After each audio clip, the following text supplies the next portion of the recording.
dis-moi pas que c'est pas vrai.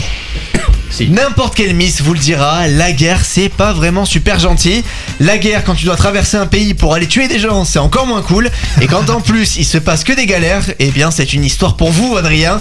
Et elle concerne la campagne militaire de Hannibal Barca. C'est l'heure du quiz. 4 propositions, une seule est vraie.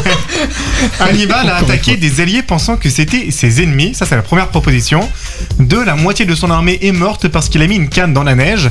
3. Hannibal et ses hommes ont perdu toute leur armée, les obligeant à faire la guerre à main nue.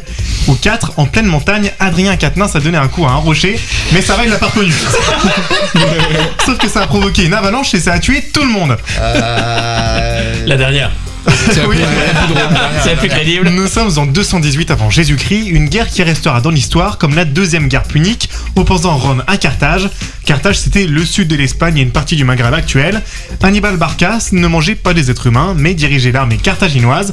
Et il a vu une annonce assez sympa sur le Airbnb de l'époque, un super 3 pièces avec terrasse sur les côtes italiennes pour lui et ses 38 000 hommes. Il saute sur l'offre et se rend en avion en Italie avec ses troupes.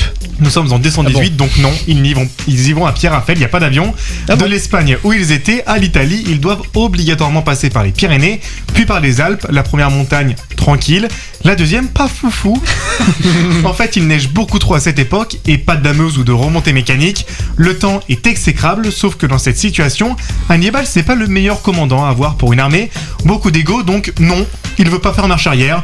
Et pour prouver que le chemin est sûr, il enfonce une canne dans la neige pour vérifier la profondeur de la poudreuse. C'est la catastrophada les amis. La canne fait bouger un flocon de poudreuse qui se transforme en 2 flocons, puis une petite boule de neige, une plus grosse, puis encore une autre, puis une énorme, ça finit en avalanche. Résultat, 2000 chevaux morts et 18 000 soldats disparus. Quand même. Ah oui. 40 éléphants en moins, parce que oui, Une bagatelle. ils avaient pris avec lui des éléphants. Ils ont quand même réussi à franchir les Alpes, mais perdront la guerre à cause de la dominance des Romains. Merci Adrien Hardy. Dis-moi pas que c'est pas vrai.